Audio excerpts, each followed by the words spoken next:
President Stivers was elected to the Senate in 1997 and was elected by his colleagues to serve as the Senate Majority Floor Leader in 2008, a position he has held until being elected as Senate President in 2012.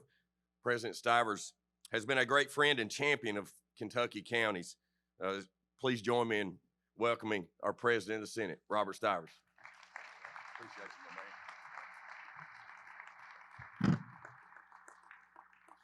Well, first of all, y'all got a timer up here. I see this. Okay, this is good. First of all, I'm glad Secretary Gray is here and he recognizes the fact that if you really want discretionary money, it's going to be the legislature, not the executive branch, that doles it out. But let me say this about, well, let me tell you what they did. They just went down to 14 minutes after that comment.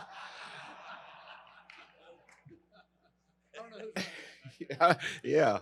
Well, it's better than the chamber who actually gonged to me one year and made me get off the stage. But no, appreciate always coming here and talking to the county officials and discussing various issues with them. I'm actually just totally going off script, which I generally do. But I do want to say something. I was talking to Reagan back there in the back, and some people were asking me about electronic vehicles. And I said, well, this group's been hearing me speak about electronic vehicles and the fact that it was going to be a substantial portion of our transportation equation, however you want to look at it. I've been talking about that for probably 8 or 10 years. And the reality is it is going to be a part. The question is what part is it going to be? And I want to say this because I try to get out and I get involved in a lot of my associations, and I try to travel and listen to what's going on in other states. And this is not something that I thought of on my own, but this is where you listen to the vice president in charge of economics and forecasting for British Petroleum that tells you this about 8 or 10 years ago. Well, when you have a multi-billion-dollar international company that relies on this guy, we might want to listen to him a little bit too. And he was one of the first people who said this. But I also want to now start caveating everything about electronic vehicles. And I'm not arguing global warming. You know, I don't study in that area. Now, if you want to, get a deed prepared or, sue somebody like Reagan Taylor in Madison County, I can help you all do that. But I'm not arguing global warming. But here's an issue that dealing with one of my colleagues internationally in Ireland talks about, that there is not enough capacity now to even deal in many places with the demands on production and generation of energy and the grids to deliver that energy for our developing IT sectors. So I'm not talking about cars. I'm talking about your laptops, your iPads, and your cell phones. Ireland mothballed 2 of their 3 carbon-based generating plants.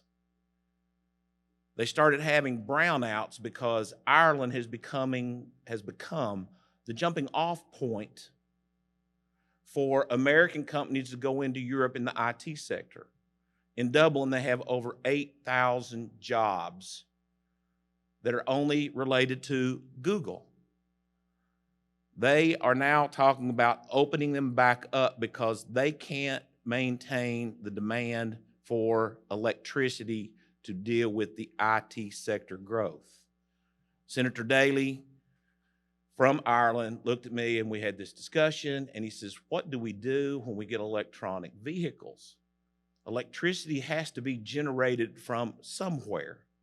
And so now that's what you're seeing. And all the guys and gals from Eastern Kentucky and parts of 8 or 10 counties in Western Kentucky are seeing the coal prices just shoot through the roof. It's $170, $180, sometimes $200 a ton on the spot market because the energy policies right now are not reflective of the needs and demands of this state nor the United States. And many people in this room will know Rocky Atkins. Rocky on many times, and probably before this group, has talked about energy independence being part of our national security, and it is. And you've seen it in this past year, how we've been held hostage by the Middle East and even to a certain extent, the Russian government. So as we go through, EVs are going to be a part of this, but we have to have a comprehensive energy plan in this nation to deal with the demands, because there will be even greater demands for electric generation and transmission in the next 6 or 8, 10, 12 years, however long it takes. So I wanted to do that because this has a kind of a silver lining for those East Kentucky and West Kentucky counties, and I don't want to sound like a broken record, but specifically for the East Kentucky counties, you're going to see an uptick in coal severance. Use it wisely, because it's not going to last forever. It's a finite resource, and you're going to have to develop a plan, especially in Eastern Kentucky, for repopulating that portion of the state that is south of Madison County and east of Laurel and Whitley. And I'm going to say this where we have to focus on this, because to a certain extent it applies in Western Kentucky, but to a greater extent in Eastern Kentucky. There was a study that came out that talked about how there has been such an outmigration. Between the two censuses, you've seen how our districts have changed, how the 5th Congressional District has grown. 40,000 people lost in that district, so we had to change it around. So now we're at a point that if you look at the projections over the next 20 years, everything in that area that I've talked about is projected to have anywhere between a 12 and a 45% loss in population at the county level. Now you think about your county losing 45% of its population in the next 20 years. I don't think any county in here can stand that. So that's why I tell the coal-producing counties, use your money wisely, because you're going to have to start attracting jobs. And if you don't start attracting jobs, you're seeing this downward trajectory in Eastern Kentucky. Again, I'm speaking from my hometown, that now has been exacerbated with the flood, and the trajectory is even at a greater slope. But with that, because of the uptick, I think I see several of my judges from Eastern Kentucky, we have some potential to do some things, and I think people are looking differently at economic development, at the things that need to take place. And one of them, now that Secretary Gray has said this, talked about the Mountain Parkway. The Hal Rogers Parkway needs to be focused on, and needs to be 4-laned from Laurel County to Hazard, because that's the major thoroughfare that portion of the state will use. I always used to say you had to pay to get in Manchester, and Clay County you had to pay to get out. We were one of the few places that had a toll booth on both sides of the county. But I also want to talk about a couple other things. You know, the budget this year, and people want to know about the budget, and I'm talked about kind of coal and energy. And I want to stop back about one other thing about the transportation. On many occasions, I've talked about the Brent Spence Bridge. Look, this bipartisan infrastructure bill, I think a lot of people need to understand what it means to us. And I know everybody thinks that's Northern Kentucky, but I think 10% of all commercial traffic, and I know the judge from Boone County is here, Judge Moore, it may be greater than that, but 10% of all commercial truck traffic goes across that bridge every day. It's huge. And if we were to try to continue to upgrade that and build another bridge, that was going to consume virtually all our monies for the whole state. So if you think how big this is, yeah, it may not be going through Hickman County or Fulton County or any place like that, but if you're thinking about having money to spend there or in Pike County or anywhere else, it was going to be consumed if we had to build that bridge without the assistance of the federal government. So when you look at the individuals who supported that bipartisan package, those are the people who made it happen, and it has saved Kentucky's transportation budget, period, bottom line, no ifs, ands, or buts about that. So with that, I want to kind of go into where we're going to go in the budget and what may happen this upcoming legislative session. We are not going to open up the budget except, I think, maybe for one or two things from an appropriation standpoint. We don't want to get into all the different things that people want to do. Here, as county judge executives and basically the legislative bodies, you don't do budgets with kind of one-offs. Well, we'll do this one or do that one. You budget in the context of the whole. And that's what we did last year. So to start tinkering with the budget to try to do this or do that, then you got to come back next year and think, well, what happens to the pension systems? Because in this economy, we're going to have to put more money into the pension systems. Because with the loss of stock values, that means more money has to be contributed to stabilize them.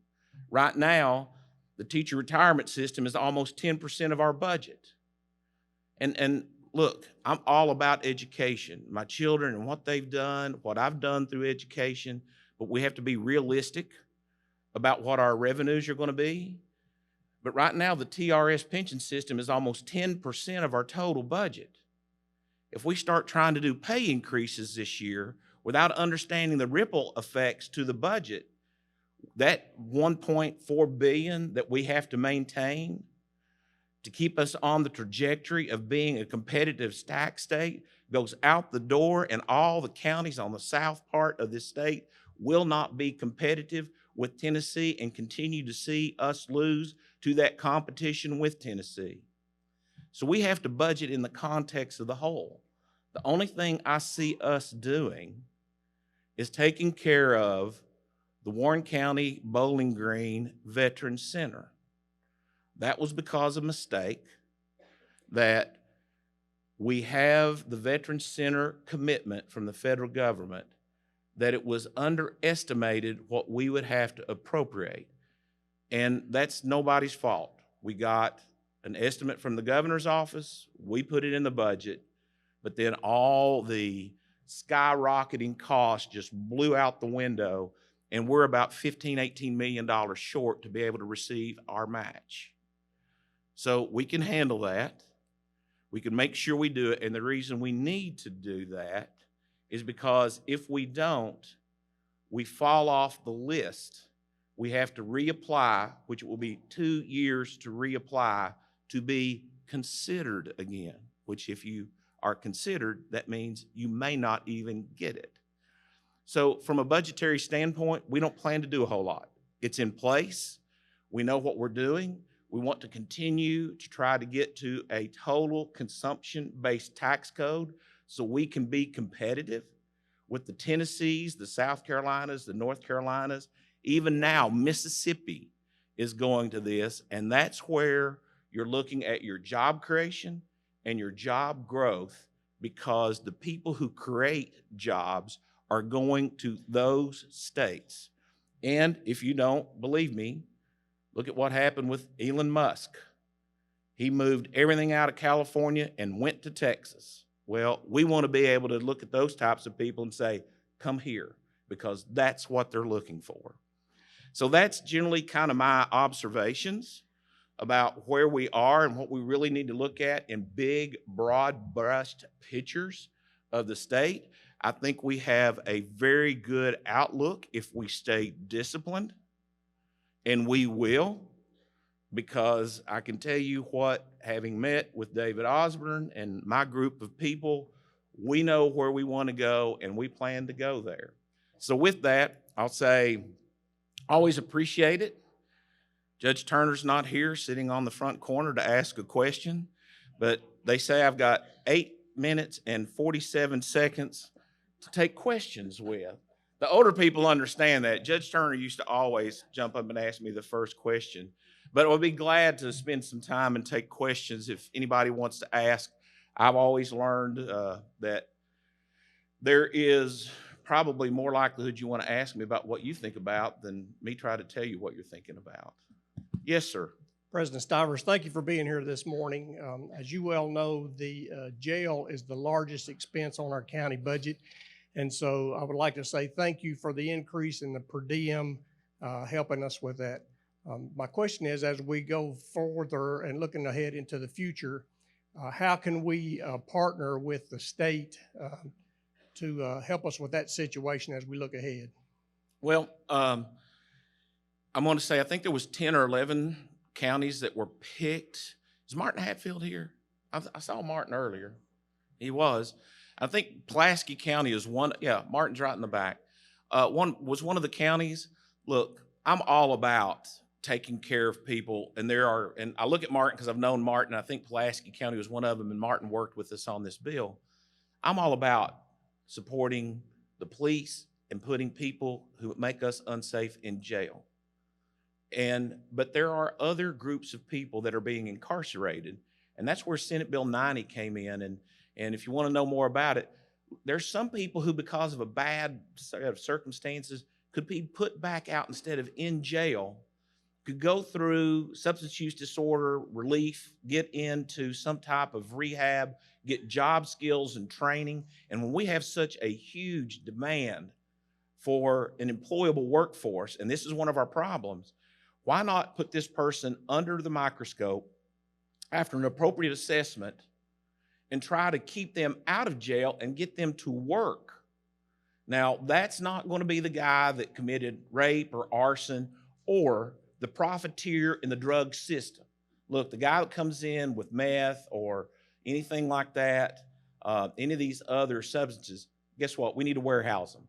They need to go away for a long time.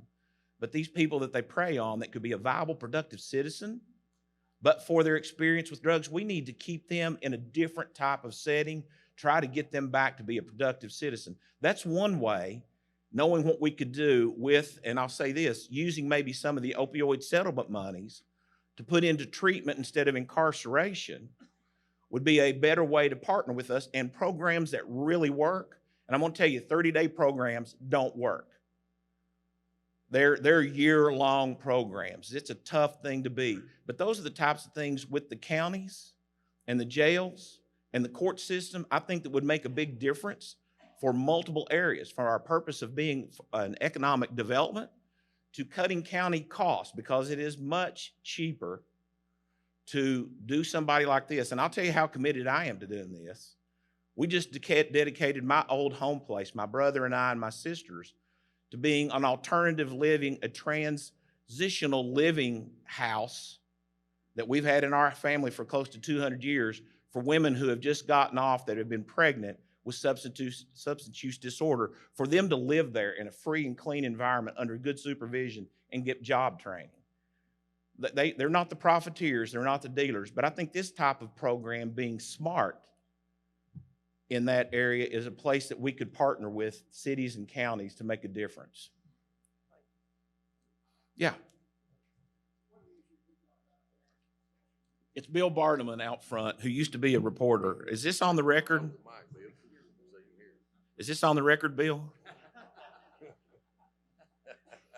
I don't mind talking to Bill because the Paducah Sun would actually give you a fair shake. Now, the Courier and the Herald, I'm not so sure about. If there were reporters left, it would be on the record, but there's no reporters around anymore. So I'm sure it's on the record. Somebody's going back. I'm going to talk to you about annexation. We've met and talked about that in the past, of cities annexing county property and taking away our economic base. When a new Menards comes in, they come and annex those. Will the legislature deal with that issue? And also, do you see any changes in laws to give the counties more options for raising funds? Okay, two things. Actually, literally, this discussion was going on between Reagan and myself while we were standing in the back. We weren't paying attention to Secretary Gray. And I get along with Secretary Gray. We have a really good relationship, but and y'all can tell him I said that. But I agree, because Reagan and I have had this discussion on many occasions. Counties go in and invest, do whatever they're going to do. In his situation, in road and airport and everything else in Madison County, then he's sitting right in between Berea and Richmond, who, after he makes the investment, annex it in, and basically his investment is for naught. We do need to do some type of statutory change that if there is an investment, there at least has to be a sharing of whatever tax receipts. But what I've kind of proposed, and I've talked to Reagan about, is like a 5-year moratorium on annexation. So you at least, at a minimum, have the opportunity to get your money back out of that you've invested. So that's one theory I think we need to throw out, and I think it's a valid theory, because poaching is not fair, and cities and counties need to work together, and it shouldn't be that type of situation, but it is. And as to revenues, I just was in DC, and you're in that area that competes with Bill, with all the other states around, not Illinois, because yeah, we compete with Illinois. We take things from Illinois because of such their bad tax code. But Tennessee, all the other places, we have to get to a competitive tax code. And I want to make sure everybody understands a production tax code versus consumption tax code. Production is an income tax. You've got a mandated payment you pay when you earn something. So for $50,000 taxable income, you're mandated to pay $2,500. If you have $50,000 of earned income in the municipality, you have a 1% occupational tax, you got to pay $500. Nobody likes that. We want to get to a consumption tax code, and that's what Tennessee is, and that's why people are driving there. That's what Mississippi is going to, South Carolina, North Carolina, to where you have $50,000, you have no tax exposure to the state or the locality. You get to choose how you're taxed by the way you spend. And it should be in proportionate that a person making $100,000 goes out and spends more than a person making $25,000. So it will be proportional across the board. We're going to continue to move that way, and that's why we don't want to fool with the budget, and hopefully get to a place that the cities and counties can get rid of occupational tax and go to a sales tax or other style tax type of code. No, let me be clear. That's something because you're going to have a constitutional amendment to change that alternative. I've been working, and actually, if people on the conservative side that read all the stuff, I've been in DC a couple times. I'm actually going out of state again in December to work with a guy by the name of Grover Norquist and the Americans on Tax Reform on this type of issue. I've been there 2 months ago. I'll be there in December. Scott. Yeah, this is See, I've been around here so long, I even know who everybody is now. This is kind of for the new members as well. First, I want to thank you on behalf of counties for the last 2 sessions. I think it's been 2 of the best sessions that counties have ever had. I think we got great leadership at the counties now that's presenting to you all what we need, and you all Can I stop you right there? Yes. Look, going back 20 years, and I've been here now 26 years, your all's leadership is so much better than what it was 10 or 12 years ago because the League of Cities ran circles around you guys. And that's why you're in a lot of the positions you're in now. And I have nothing against the cities. They're generally your primary provider. But I agree with you, Scott. You've got a better direction and a better focus from your leadership now than you did 15, 18, 20 years ago.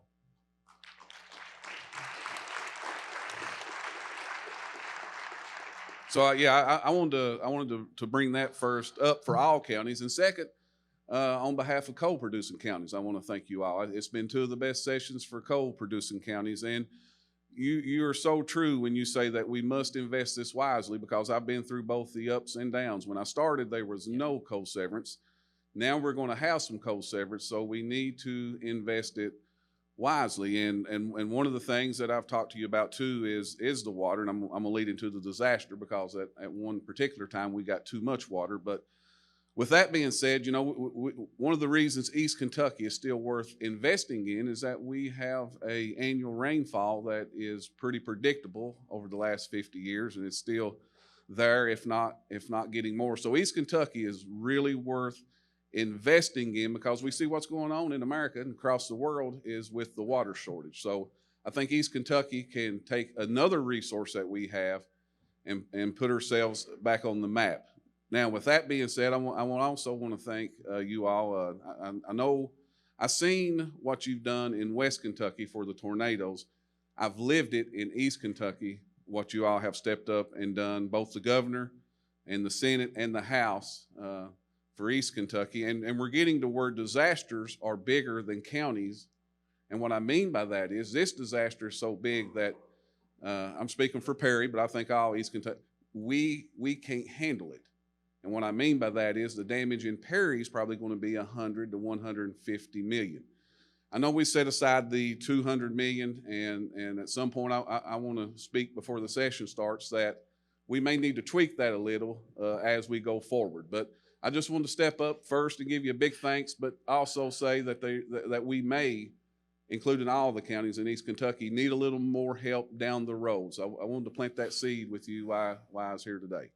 I'm going to say this, Scott. I don't disagree with you, and we've had these discussions a lot over the last few months. And a group of my Senate members, we flew down, toured the area. We didn't do anything in the big press nature of it because people wanted to see it and have just valid discussions about what needed to be done. I think it's probably accurate that the 200 million we put in Western Kentucky, I think they've only gotten towards about 85 or 90 million of the money we set aside.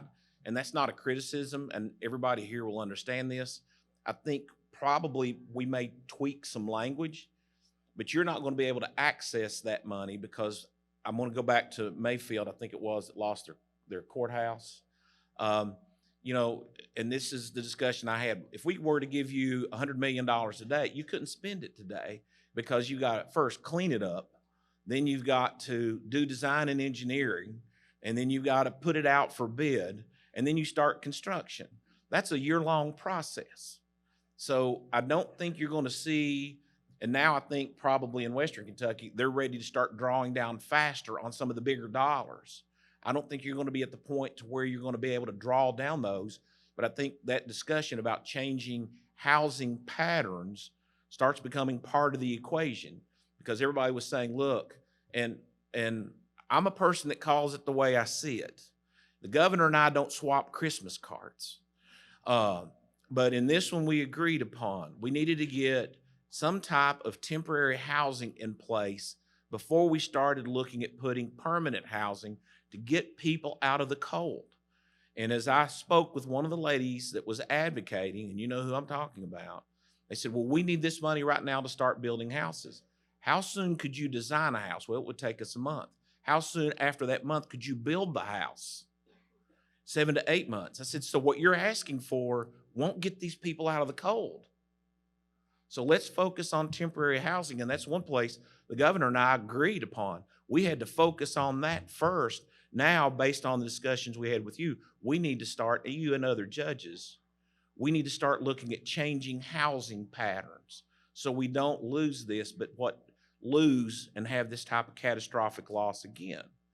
But people also need to know that only 20% of the loss in that region was in the 100-year floodplain, which was amazing when you think about that and how big and massive this was. So there's a lot of different things to go on. And by the way, if Judge Adams is here from Letcher County, y'all still haven't got my in-laws bridge fixed, and I can't get to them yet. So please don't go fix it. Boy, if that won't create a story, Bill, you would even write about that one, you know.